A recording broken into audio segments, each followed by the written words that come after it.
Veja você que Davi está sendo tratado aqui como uma personalidade, como uma pessoa, ainda quando era uma massa informe, ainda quando não era um corpo plenamente formado, mas Deus o tratava como um ser humano. Isso é maravilhoso, irmãos, porque o corpo humano é algo de uma beleza, de uma complexidade tão grande, que Rivalico Dominico disse que o corpo humano é uma espécie de galáxia viva. Os tempos estão sombrios, todos os sinais estão sendo dados. Acorde enquanto é tempo. Jesus está voltando. Volte para ele antes. O mundo nos engana, mas a verdade é uma só. Deste mundo nada se leva. Não se deixe mais ser enganado pelos emissários de Satanás. Nosso propósito aqui neste canal é te convidar, todos os dias, para essa reflexão. Só Deus sabe o que passei para chegar até aqui. Quantas lágrimas. Reflexão do dia. Por aí. Jeremias 17, 5-8. Eu fui tanto humilhar. Assim diz o Senhor: maldito o homem que confia no homem, e faz da carne o seu braço, e aparta o seu coração do Senhor. Porque será como a tamargueira no deserto, e não verá quando vem o bem. Antes morará nos lugares secos do deserto, na terra salgada e inabitável. Bendito o homem que confia no Senhor, e cuja confiança é o Senhor. Porque será como a árvore plantada junto às águas, que estende as suas raízes para o ribeiro, e não receia quando vem o calor, mas a sua folha fica verde, e no ano de sequidão não se afadiga, nem deixa de dar fruto. Mas por não ser importante, atendi outra pessoa em meu lugar. Adorai somente a Deus. Mas Deus que nunca me esqueceu, pegou a minha história e reescreveu. Virou o universo do avesso, voltando o filme ao começo. Parou o tempo pra me abençoar, mudou as coisas de lugar. E eu que era o último da fila, Deus me colocou em primeiro lugar.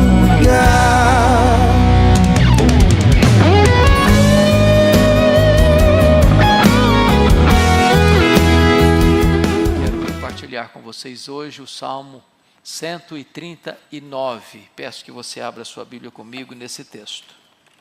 Salmo 139.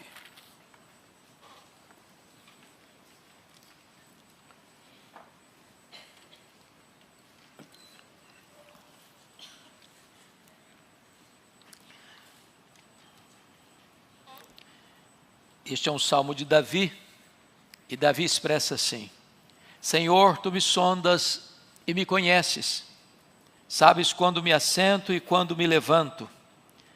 De longe penetras os meus pensamentos, esquadrinhas o meu andar e o meu deitar, e conheces todos os meus caminhos. Ainda a palavra me não chegou à língua, e tu, Senhor, já a conheces toda.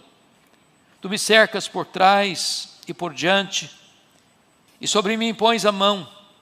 Tal conhecimento é maravilhoso demais para mim, é sobremodo elevado, não o posso atingir. Para onde me ausentarei do teu espírito? Para onde fugirei da tua face? Se subo aos céus, lá estás. Se faço a minha cama no mais profundo abismo, lá estás também. Se tomo as asas da alvorada e me detenho nos confins dos mares, ainda lá me haverá de guiar a tua mão, e a tua destra me susterá.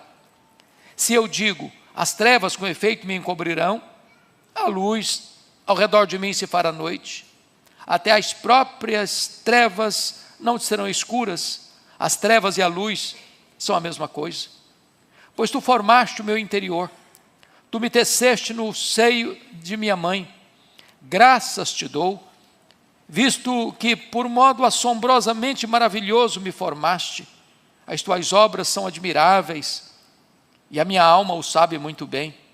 Os meus ossos não te foram encobertos quando no oculto fui formado e entritecido como nas profundezas da terra.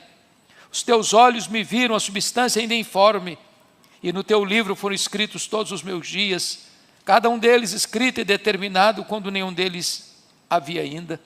Que preciosos para mim, ó Deus, são os teus pensamentos, e como é grande a soma deles.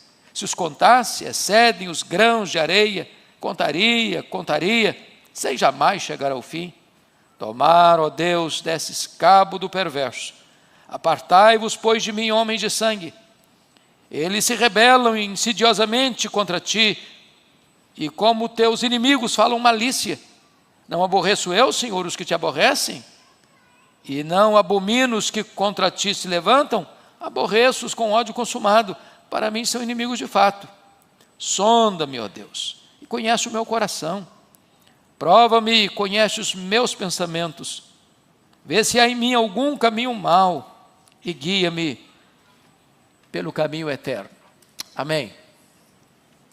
Eu quero meditar com vocês sobre o tema: Deus sabe, Deus vê, Deus pode, Deus julga. Bom, é do conhecimento geral de todos nós, penso, que o livro de Salmos é uma coletânea de 150 poemas independentes.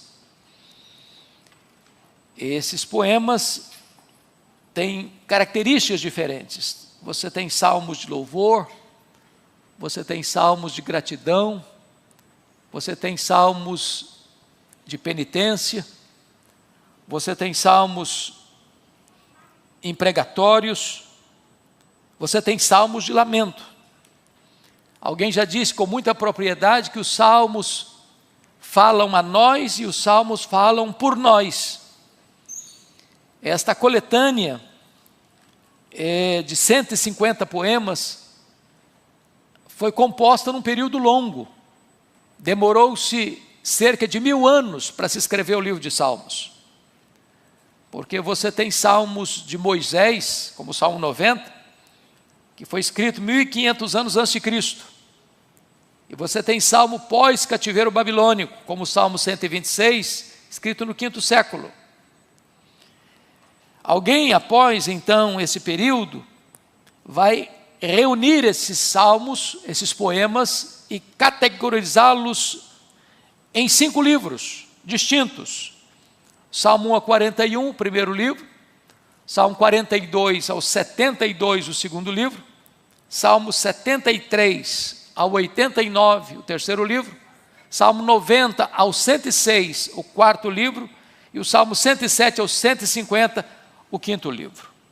Este salmo é considerado pelos estudiosos como a coroa dos salmos, ou como a gema mais bela de todas as preciosidades e riquezas dessa mina inesgotável que é a palavra de Deus. É um salmo de Davi. E esse salmo retrata para nós a grandeza do nosso Deus. Este Deus que é onisciente, este Deus que é onipresente, este Deus que é onipotente, este Deus que vai julgar todos os homens, este Deus que é inescapável, este Deus que está, de certa forma, encurralando a todos nós, a ponto de nenhum de nós aqui poder viver fora do seu olhar, fora da sua presença, fora do seu poder e fora do seu julgamento.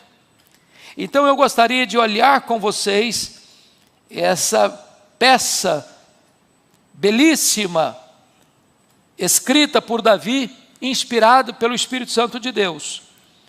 E a primeira verdade que Davi apresenta aqui dos versos 1 a 6, é que Deus tudo sabe.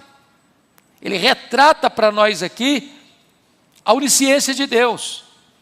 E ele começa dizendo que Deus nos sonda e que Deus nos conhece. Tu me sondas e me conheces. A ideia de sondar é de conhecer algo que não está à flor da pele, que não é notório, que não é público, que não está ao alcance do olhar comum. Nós nos conhecemos uns aos outros de forma rasa, epidérmica, superficial. Na verdade, nem nós nos conhecemos exaustivamente. Nós não conhecemos a nós mesmos. Os gregos estavam errados quando diziam: conhece-te a ti mesmo. Mas Deus nos sonda, Deus nos conhece. Conhece por fora, conhece por dentro, conhece publicamente, conhece secretamente, conhece o que é revelado e conhece o que é oculto. Não há nada na nossa vida que Deus não conheça exaustivamente, completamente, absolutamente. Ele sabe tudo, Ele conhece, Ele sonda. Mas em segundo lugar, diz o texto no verso 2 que Ele conhece todos os nossos movimentos. Sabes quando me assento e quando me levanto. A ideia aqui é que Deus conhece a fase passiva do assentar e conhece a fase ativa do levantar. Ou seja, a dinâmica da vida está incluída aqui, é levantar e assentar, é assentar e levantar. Ou seja, não há nada que Deus não conheça da sua vida, mesmo quando você está descansando, mesmo quando você está trabalhando. Não há setor da sua vida que Deus não investigue exaustivamente. Você está encurralado por Deus. Quando você levanta, Ele está do seu lado. Quando você vai, Ele está do seu lado. Quando você volta, Ele está do seu lado. Quando você trabalha, Ele está do seu lado. Quando você descansa, Ele está do seu lado. Não há forma de você fugir dEle. Ele sabe tudo. Mas ainda, notem vocês que o texto diz que Ele conhece todos os nossos pensamentos. De longe penetra os meus pensamentos. Eu acho isso incrível. Porque nem nós conhecemos muito bem isso. Os nossos pensamentos são muito voláteis e muito rápidos. Os estudiosos dizem que passam pela nossa mente em torno de 10 mil pensamentos por dia. Se você me perguntar o que eu pensei ontem, eu não sei te dizer. Pelo menos eu não sei dizer todos os pensamentos que eu tive ontem. Nem que eu tive hoje. Mas Deus conhece todos os nossos pensamentos de longe. Eu nem pensei ainda, já sabe. O que Davi quer mostrar para nós é que dentro do campo da onisciência de Deus, não há nada em nós que esteja fora do alcance do conhecimento de Deus. Não tem como você escapar desse conhecimento. Você está encurralado por esse Deus que tudo sabe, que tudo conhece. Pensamentos bons, pensamentos ruins, pensamentos limpos, pensamentos sujos, pensamentos que você gostaria de ver publicados, pensamentos que você pagaria tudo para não ser revelado.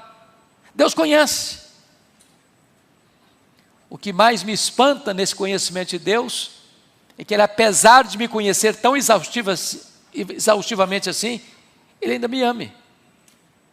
Apesar de conhecer você como de fato você é, e não como você aparenta ser, ainda Ele ama você. Mas prossigamos. No verso 3 ele diz: esquadrinhas o meu andar e o meu deitar, e conheces todos os meus caminhos. E a ideia novamente de esquadrinhar é a ideia de sondar. Esquadrinhar é ir lá fundo, lá no âmago, lá nas áreas mais escuras ou escondidas. É como se Deus abrisse todas as gavetas secretas, todos os arquivos secretos, como se não houvesse de fato nenhuma área da nossa vida que não estivesse sendo devassada, descoberta, conhecida, examinada, perscrutada pelo conhecimento de Deus. Todos os meus caminhos, não alguns deles. Caminhos retos, caminhos tortos, caminhos largos, caminhos estreitos. Conhece tudo. Mas quando você avança, veja você, versículo 4, ele diz assim: ainda a palavra me não chegou à língua, e tu, Senhor, já a conhece toda. Os estudiosos da oratória dizem que qualquer pessoa que fala em público, ela tem no seu inconsciente 8 palavras no gatilho. Quando você profere uma palavra, o seu inconsciente já enfileira mais 8.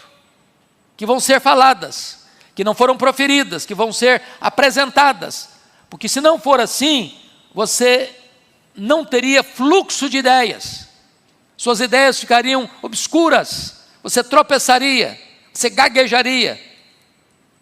O que é maravilhoso é que Deus conhece as palavras que eu profiro, Deus conhece as palavras que estão no gatilho do meu inconsciente. Não há palavra que saia da minha boca ou que esteja ainda guardada dentro da minha boca que Deus não conheça.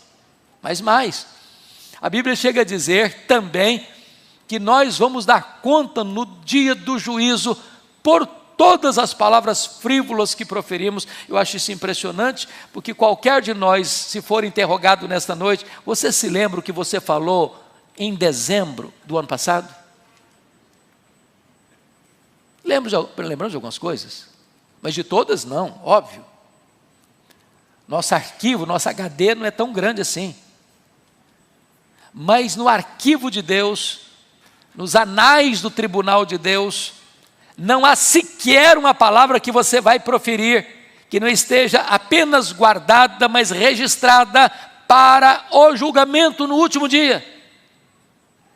E ele conclui essa linha aqui de Deus sabe, no versículo 6, onde Davi está profundamente perplexo, chocado, maravilhado também com esse conhecimento de Deus. Leia o 6 comigo em voz alta, por favor.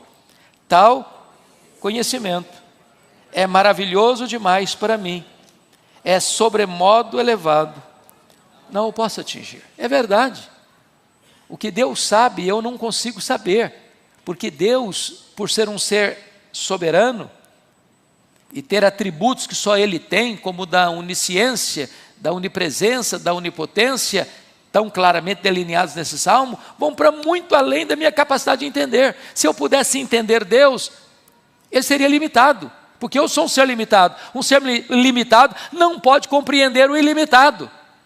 Então Deus é maior que qualquer capacidade de reflexão. Nem Albert Einstein conseguiria certamente compreender Deus, porque Deus é inesgotável em seu ser. Aliás, nós passaremos toda a eternidade conhecendo a Deus, conhecendo a Deus, conhecendo a Deus, sem jamais esgotar o conhecimento de Deus, porque Ele é ilimitado em seu ser. E Davi está aqui pasmo, Davi está aqui boquiaberto, ele está extasiado diante da grandeza insondável deste conhecimento de Deus, que está nesta noite nos encurralando. Mas notem comigo, em segundo lugar, que Deus não apenas tudo sabe, Deus tudo vê. E ele vai fazer uma transição no verso 7, da onisciência de Deus para a onipresença de Deus. Porque talvez a pergunta é essa: já que Deus sabe tudo, será que eu consigo ir para um lugar que Deus não me veja? Será que eu consigo me esconder em algum canto que Ele não me investigue? Será que é possível eu viver uma realidade muito longe de onde moro, numa geografia tão longínqua, onde Deus não me alcance? E aí ele começa a fazer a pergunta e dizer que é impossível fugir de Deus no versículo 7. Para onde me ausentarei do teu espírito? Para onde fugirei da tua face? Para onde? Que galáxia? Que canto do universo? Os estudiosos dizem que o nosso universo tem mais de 93 bilhões de anos-luz de diâmetro. Se eu voasse na velocidade da luz e percorresse 93 bilhões de anos e ficasse lá nesse último reduto conhecido do universo, Deus está lá. Deus está lá. Ele é inescapável. Não há geografia neste vasto e insondável universo que Ele criou capaz de nos esconder. Não tem como fugir da sua presença. Veja você que a altura e abismo não podem nos esconder de Deus. Versículo 8. Se suba aos céus, lá estás. Se faça minha cama no mais profundo abismo, lá estás também. E eu pergunto a você: a que altura estão os céus? Nós estamos falando dos céus que nós enxergamos a olho nu, nós estamos falando dos céus, espaço sideral, nós estamos falando do céu, terceiro céu, morada de Deus. Imagine que esse céu esteja, segundo os estudiosos, aí a bilhões de anos-luz de diâmetro de nós. Ainda que eu chegasse lá, Deus está lá. Se eu mergulhasse nas camadas mais abissais dos mares, onde há mais de 10 mil metros quadrados, ou melhor, mais de 10 mil metros de profundidade, porque há mais abismos do que montanhas, nas camadas abissais dos mares, Deus está lá. Ele está pegando dentro da geografia que ele conhecia na época, os extremos. Mas você vai adiante, e ele vai mostrar que a distância longínqua não fica fora do alcance de Deus, nos versos 9 e 10. Você pode ler o 9 e 10 comigo? Vamos juntos? Se tomo as asas da alvorada, e me detenho nos confins dos mares, ainda lá me haverá de guiar a tua mão, e a tua destra me susterá. É bem verdade que quando Davi escreve esse texto, havia mundos desconhecidos. Você sabe que o Brasil foi descoberto em 1500, né? Quando Davi vivia, o mundo era ainda limitado, e o mar era o grande limite, o grande desafio. O que é que tem para lá dos mares? E ele está dizendo aqui que se ele tomasse as asas da alvorada, para deter-se nos confins dos mares, em terras desconhecidas, não descobertas, não exploradas, Deus estaria lá. Não só estaria lá, a mão de Deus haveria de guiá-lo. Ainda mais do que isso, a mão de Deus, a destra de Deus, haveria de sustentá-lo. Esse Deus é inescapável. Essa é a ideia que Davi quer apresentar para você e para mim. Mas, ele diz algo aqui, muito prático também, que a gente precisa parar um pouquinho para refletir, mostrando que a luz e as trevas não podem esconder-nos de Deus. Leia o 11 e o 12 comigo, por favor, vamos ler juntos, em voz alta. Se eu digo, as trevas, com efeito, me encobrirão, e a luz ao redor de mim se fará noite, até as próprias trevas não serão escuras. As trevas e a luz são a mesma coisa. Aí ele retrata a tolice nossa de tentar fazer alguma coisa escondido. Adão e Eva tentaram se esconder atrás das árvores.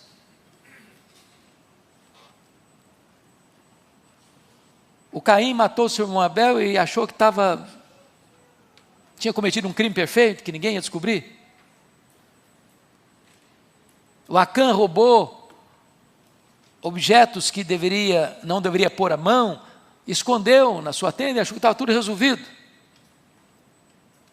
O Davi mandou chamar Batseba e entrou para a suíte real, imperial, fechou a porta, achou que estava tudo pronto, ninguém viu, ninguém descobriu.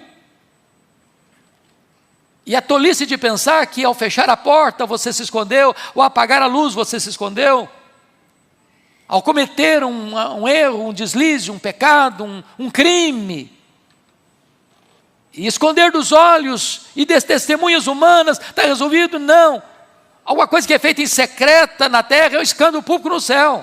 Deus tudo vê, Deus tudo conhece, Deus tudo sonda. Para Ele, luz e trevas é a mesma coisa. Se apaga a luz, eu não vejo. Se apaga a luz, Deus está vendo que Ele é luz. Nada está oculto diante dos seus olhos. Ele tudo conhece, Ele tudo vê. Mas notem comigo que agora Davi vai fazer uma terceira transição. Ele vai fazer a transição agora da onipresença de Deus para a onipotência de Deus.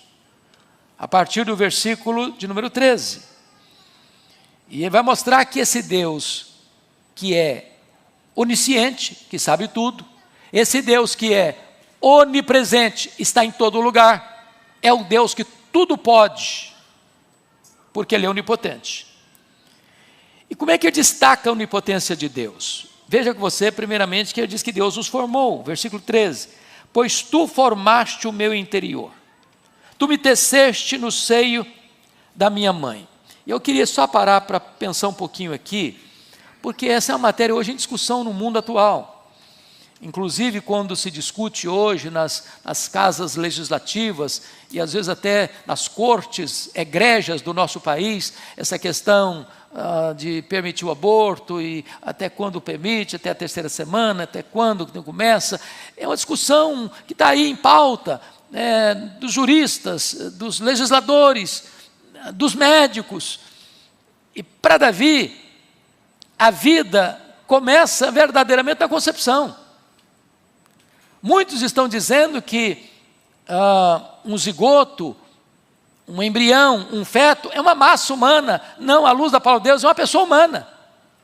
Veja você que Davi está sendo tratado aqui como uma personalidade, como uma pessoa. Ainda quando era uma massa informe. Ainda quando não era um corpo plenamente formado. Mas Deus o tratava como um ser humano. Isso é maravilhoso, irmãos, porque o corpo humano é algo de uma beleza, de uma complexidade tão grande, que Rivalico Dominico disse que o corpo humano é uma espécie de galáxia viva. Você é um ser tão complexo quanto uma galáxia. Marshall Nirenberg diz que você tem cerca de 60 trilhões de células vivas no seu corpo. E em cada uma dessas células você tem 1,70 m de fita DNA, onde estão gravados e computadorizados todos os seus dados genéticos. Se você espichar essa fita do seu corpo, a fita DNA, você tem 102 trilhões de metros de fita DNA. Você tem 102 bilhões de quilômetros de fita DNA no seu corpo. O seu corpo é algo extraordinário, magnífico, maravilhoso. E é exatamente isso que ele está dizendo. Tu formaste o meu interior e me teceste no seio da minha mãe. A complexidade da vida. Então a vida não pode ser banalizada. Você não pode considerar um ser que ainda não nasceu como uma pessoa, há algum tempo se referindo a isso, diz que o feto é como uma verruga pestilenta que a mãe pode e deve arrancar do seu corpo se ela não o quer. Não é assim que a Bíblia entende, não é assim que a Bíblia ensina, não é assim que a ciência e que a biologia ensina. A vida começa verdadeiramente na concepção. Então esse texto aqui é um texto que não apoia a ideia do aborto, que é contrário à ideia do aborto, porque é exatamente que mostra que Deus é o autor da vida, e o autor da vida desde a sua concepção. Mas vejam vocês, que Deus não nos trata como um ser humano, aliás, Deus nos trata como um ser humano, já na fase embrionária da vida. Olha o versículo 15 e 16, parte A comigo. Pode ler comigo? Vamos juntos? Os meus ossos te foram encobertos, quando no oculto fui formado, e entretecido nas profundezas da terra. Os teus olhos me viram a substância ainda informe, e no teu livro foram escritos todos os meus dias, cada um deles escrito e determinado, quando nenhum deles havia ainda. Então vamos parar um pouquinho nessa parte inicial, né? A ideia é de que não importa o período da vida, se na fase da concepção, como um zigoto, como um embrião, como um feto, como um recém-nascido, como um bebê, não importa a fase, é um ser humano, tratado por Deus como tal. E Davi ilustra o poder de Deus nesta maneira tão assombrosamente maravilhosa como Deus nos entreteceu no ventre da nossa mãe. Eu me lembro, e até fui às lágrimas, eu confesso, no dia que eu e o Edson, o pai da Renata, fomos ao médico, e ele nos mostrou, ele disse, está vendo esse pontinho? Parecia um ciscozinho, um pontinho bem pequenininho quase, que não dava para ver. E ele disse para nós assim, para os dois avós, esse pontinho aqui é o neto de vocês. E as lágrimas começaram a rolar, a emoção veio, porque o que veio à minha mente, meu Deus, como o Senhor é maravilhoso, nesse pontinho aí, que eu quase não enxergo, está toda a potencialidade da vida. Está toda a potencialidade de um ser humano pleno.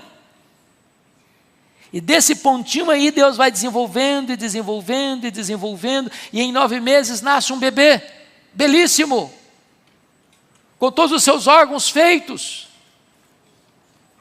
Isso é um destaque do poder de Deus, do quanto esse Deus é poderoso. Mas agora, olha comigo o verso 16b, que nós já chegamos a ler, quando ele trabalha que esse conhecimento de Deus, essa presença de Deus e esse poder de Deus, não é encerrado ali na formulação do corpo humano, mas também dos dias pela frente. Porque está escrito assim: e no teu livro foram escritos todos os meus dias, cada um deles escrito e determinado, quando nenhum deles havia ainda. Obviamente, isso não faz de Deus o agente moral das nossas más escolhas.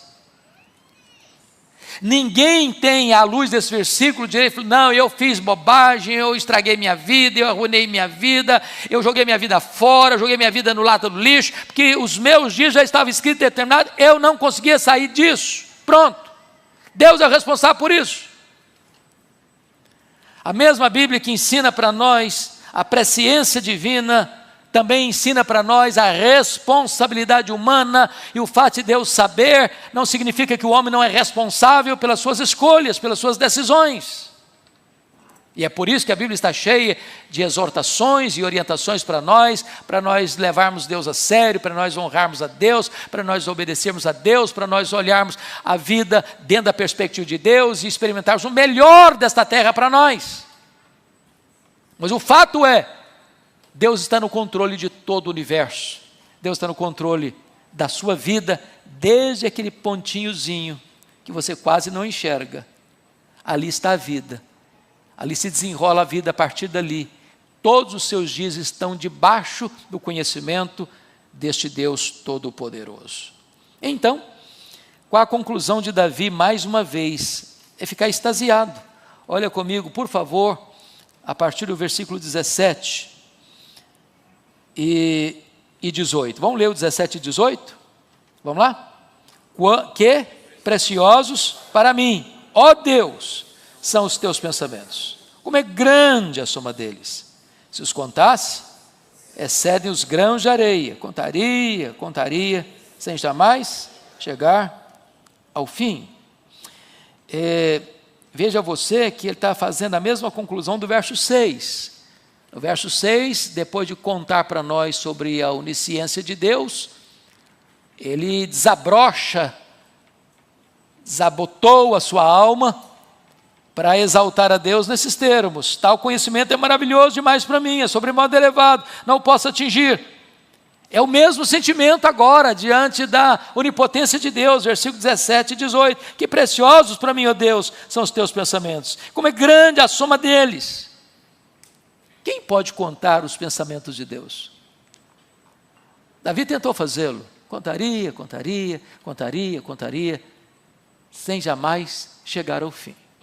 E ele usa uma expressão: excede os grãos de areia. A Bíblia usa muito essa expressão, grãos de areia e estrelas dos céus, né? São as duas formas incontáveis que a Bíblia usa para ilustrar uma coisa muito grande. Às vezes se usa figura hiperbólica, como a areia do mar, como as estrelas dos céus. E ele está usando essa expressão aqui para retratar para nós quão grande, quão magnífico são os pensamentos de Deus. Bom, mas agora ele vai levar-nos à conclusão, quando ele, a partir do verso 19 ao 22, esse Deus que tudo sabe, que tudo vê, que tudo pode, esse Deus que é onisciente, é onipresente, é onipotente, é o Deus que julga. Que julga. Você pode ler o versos 19 e 20 comigo? Vamos juntos? Tomara, ó Deus, desses cabo do perverso, apartai-vos de mim, homens de sangue, eles se rebelam insidiosamente contra ti, e como teus inimigos falam malícia. O que Davi quer apresentar para nós é que a rebeldia contra Deus é uma consumada insensatez.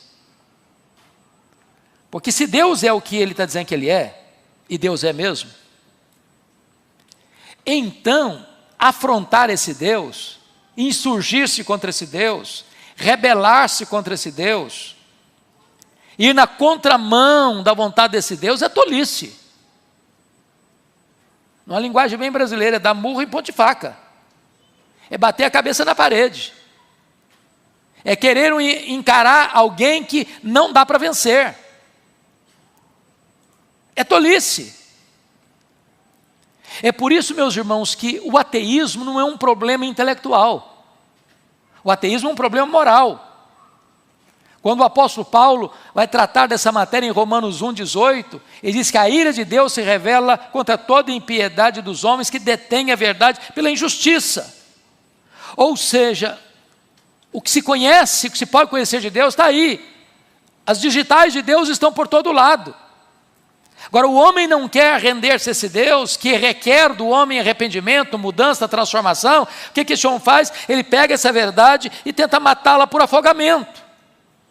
O problema dele é moral, porque ter o conhecimento de Deus não glorificou como Deus, transformou Deus a imagem de homem corruptível como quadrúpedes, répteis, animais, e essa idolatria vai desembocar na imoralidade e a sociedade vai se corromper e vai se degradar. Por quê? Porque quem tentou resistir a esse Deus, não querer esse Deus, rebelar-se contra esse Deus, é tolice. Mas notem comigo nos versos 20 e 22 que a inimizade contra Deus deve ser veementemente repudiada por nós. Por favor, leia comigo o verso 21 e 22, vamos juntos. Não aborreço eu, Senhor, os que te aborrecem, e não abomino os que contra ti se levantam. Aborreço-os com ódio consumado, para mim são inimigos de fato. Bom, há duas coisas aqui que eu preciso pontuar. O que Davi está dizendo aqui não é que você não vai amar o seu inimigo, a Bíblia nos ensina a amar os nossos inimigos, orar por eles. O que Davi está mostrando aqui para nós é que você não pode ser um ser amoral, ponto neutro, coluna do meio, sem definir o que você acha, você crê. Você não pode aplaudir o erro, você não pode se deleitar no erro, você não pode ter aceitação passiva daquilo que afronta Deus. Aquilo que afronta Deus deveria afrontar-nos também. Aquilo que desonra Deus deveria ferir-nos também. O que Davi está dizendo é que ele não pode se deleitar naquilo que está desonrando a Deus, afrontando a Deus, zombando de Deus.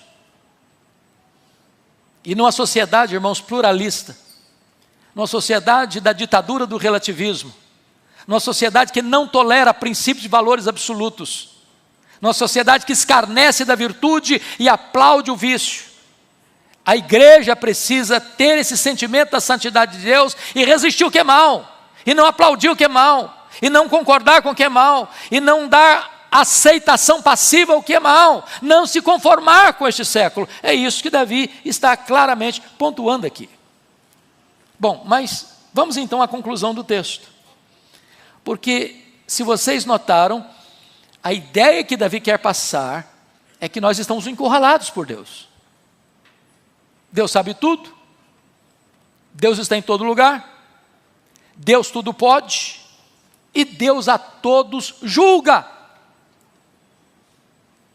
Davi, como é que conclui esse salmo? Ele conclui esse salmo dizendo que nós estamos encurralados pelos nossos próprios pecados. Veja comigo os versos 23 e 24. Vamos ler juntos, por favor? Sonda-me, ó Deus, e conhece o meu coração. Prova-me e conhece os meus pensamentos. Vê se há em mim algum caminho mau e guia-me pelo caminho eterno. Esse homem volta a uma autorreflexão. Ele volta a uma introspecção. ele volta a fazer uma viagem rumo ao seu interior. Não para ficar perdido nos labirintos da própria alma. Ele vem em oração pedindo: meu Deus, me sonda, Senhor. Conhece o meu coração. Põe no teu cadinho. Prova-me. Conhece os meus pensamentos, Senhor. Agora não está querendo fugir, não. Agora não está querendo escapar, não. Agora não está querendo ir para um lugar que acha que Deus não esteja, como Jonas tentou fazê-lo ao fugir para Tarsis. Agora ele está pedindo: Deus, agora eu quero mesmo que o Senhor venha. Que o Senhor me conheça mesmo. Que o Senhor me sonde mesmo. Que o Senhor me investigue mesmo. Agora eu preciso disso mesmo. E agora vai fazer um pedido para Deus: ó Senhor, então vê se há em mim algum caminho mau e guia-me pelo caminho eterno. Ele está dizendo: eu não tenho condições de me avaliar, eu não tenho condições de me sondar, eu não tenho condições de ser a minha própria resposta, a minha própria solução. Então Deus venha, me sonda, me conhece e me guia, Senhor, pelo caminho certo, pelo caminho eterno. Esse é o desafio da palavra de Deus para você e para mim nessa noite. Porque há duas coisas, irmãos, que podem nos levar e nos colocar com a boca no pó. A primeira delas é conhecer a Deus. A segunda delas é conhecer a nós mesmos. Ninguém pode ficar de nariz empinado se conhece a Deus. Até os serafins cobrem o rosto diante dele. E ninguém pode ficar de nariz empinado se conhece a si mesmo. Só um louco. Só um fariseu. Mas se você sabe quem é você, você tem plena consciência que você carece desesperadamente da graça de Deus na sua vida. Meus amigos e irmãos, as coisas mundanas, às vezes, nos faz sentir que estamos vivendo um mundo de felicidades. Não nos deixam enxergar a realidade e ainda nos mantêm na escuridão. É preciso que alguém nos chame a atenção dessas coisas, que nos faça acordar para a verdadeira vida, vida essa, com Jesus. O momento de despertar é agora. Pare agora e pense nisso.